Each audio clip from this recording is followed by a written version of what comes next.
খোলা মার্কেটে ট্রাকযোগে বিক্রির জন্য গুদাম থেকে চাল এবং আটা তুলে কালোবাজারে বিক্রি করছে ডিলাররা। এতে গরিব মানুষ বঞ্চিত হচ্ছে। 15 টাকা কেজি দরে চাল এবং 17 টাকা কেজি দরে আটা বিক্রির শর্তে সরকার ডিলার নিয়োগ করলেও তাদের বিরুদ্ধে আছে শর্ত ভঙ্গের নানা অভিযোগ।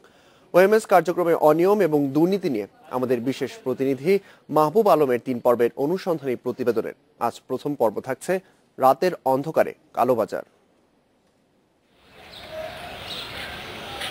তেজগাঁও কেন্দ্রীয় খাদ্য গুদামের ভেতর ট্রাকে চাল ও আটার বস্তা তোলার এ দৃশ্য নিত্যদিনের।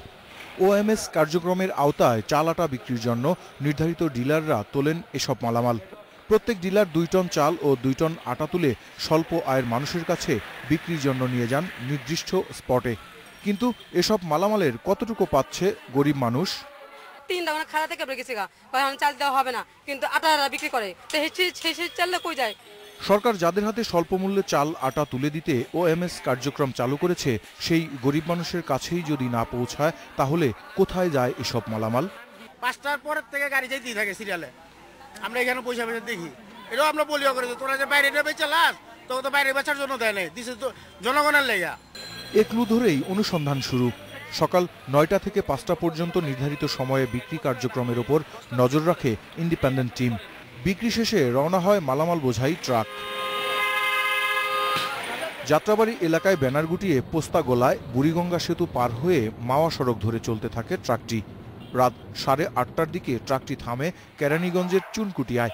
মালামাল নামাতে ব্যস্ত হয়ে পড়ে লেবাররা। আমি ডিলার চিনি, আমি কিন্তু পার্টি চিনি না, ডিলার।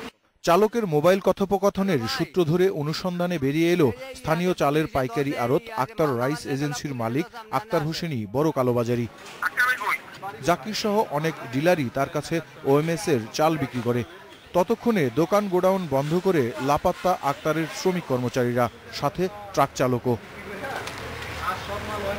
এ অবস্থায় পুলিশ গিয়ে চাল আটা জব্দ করে, মামলা করে মজুতদারি ও কালোবাজারির অভিযোগে বিশেষ ক্ষমতা আইনে। এরপরও ডিলার জাকির হোসেনের বিরুদ্ধে কোনো ব্যবস্থা নেয়নি খাদ্য অধিদপ্তর।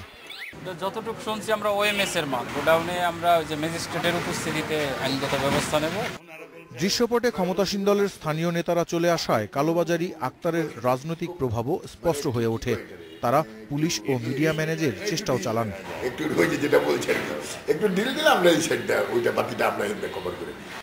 ওএমএস কালোবাজারির বিষয়ে কথা বলতে খাদ্য অধিদপ্তরের মহাপরিচালকের সাথে 3 দিন কথা বলার চেষ্টা করেও সম্ভব হয়নি।